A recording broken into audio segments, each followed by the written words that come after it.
When Toastmasters them need a trailer load of money. When the guests them need, and when you want a container load of money. We not go dead poor, we want fast cash, grab this stash, touch the road, make money like we print it. We want fast cash, grab this stash, touch the road, make money like we print it.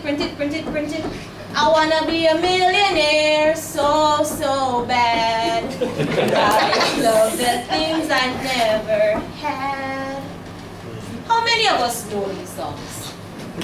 All of us. How many of us have sang these songs? Better yet, how many of us want to be rich? All of us. How many of us know how to get rich? Sugar daddy. It's a simple yet logical question. So many people want to get rich, but don't have a clue how to get rich. Or maybe you do, but you're still hoping you'll win the lottery. Or that some long-lost relative would die and leave you a fortune. Right, Linus? Right. But for the rest of us who aren't as fortunate, don't worry. I've got you covered. Because tonight, I'll be teaching you 3 ways to get rich. Legally, that is. Disclaimer, I'm assuming you have a job. And in this context, rich is taken to mean being able to afford whatever you want and not live hand to mouth. In Jamaica, hand to mouth means living paycheck to paycheck.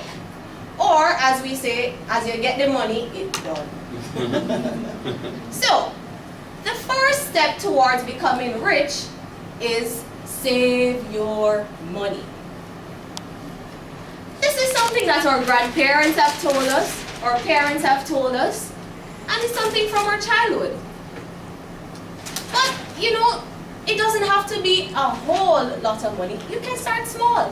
We have a saying in Jamaica, every mickle make a muckle, which means every dollar make a cent, or every dollar make a million. Every cent make a dollar.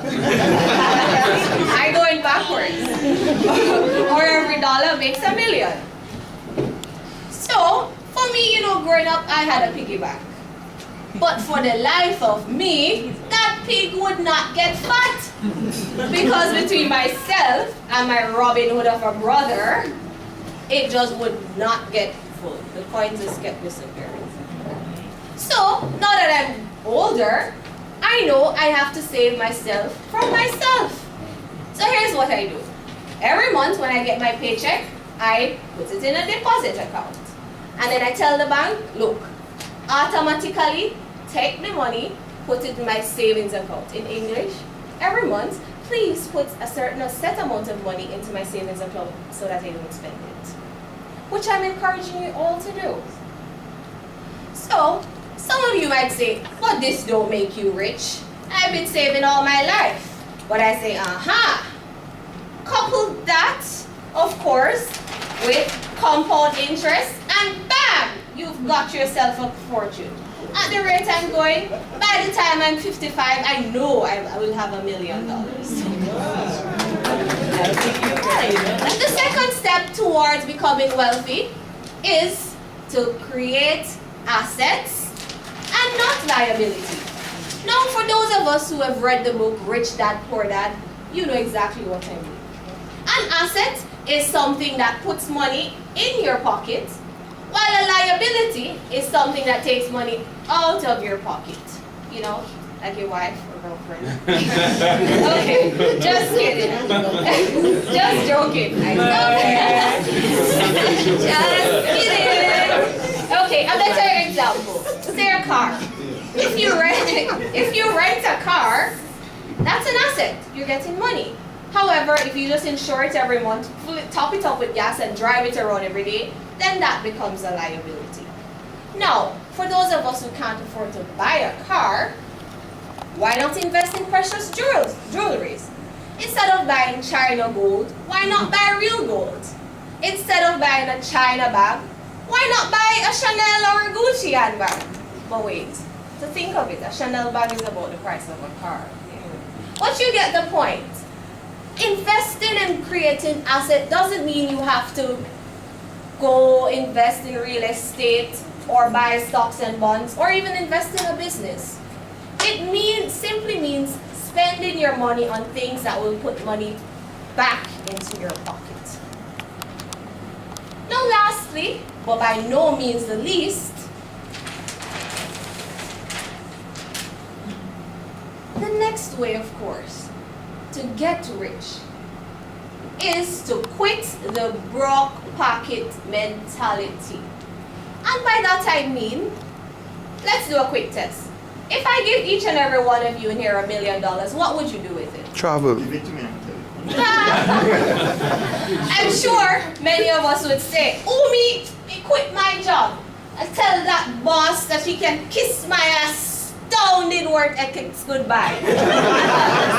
I'll be buying a house and a car and I'll be going on a vacation. But my friend, I tell you, if that's what you thought to do with the $1 million, I'm afraid you have a broke mentality. You see, the difference between the rich and the poor is that the rich, whenever they have money, they buy assets. While the poor, whenever they get money, ooh, they go buy a new car, BMW, they buy stuff and they spend it. And we see this played out in society. A poor man wins the lottery. What's the first thing he does? He buy a big car, a big house, and in say 4 years time he ends up broken in debt. Or better yet, plant, get a raise this month and he decide, oh, I'm buying myself a BMW and I'm moving to Cap Estate. See? The thing about being rich, that you'll come to learn, that is not about having a lot of money per se, or it's not about having a lot of stuff, right? It is all about knowing and understanding money and allowing it to work for you and not you working for money. It's about knowing that you don't need a big gold chain and a fancy car to be rich. It is about knowing that you are as rich as you think you are, and that the journey to $1 million starts with the first cent.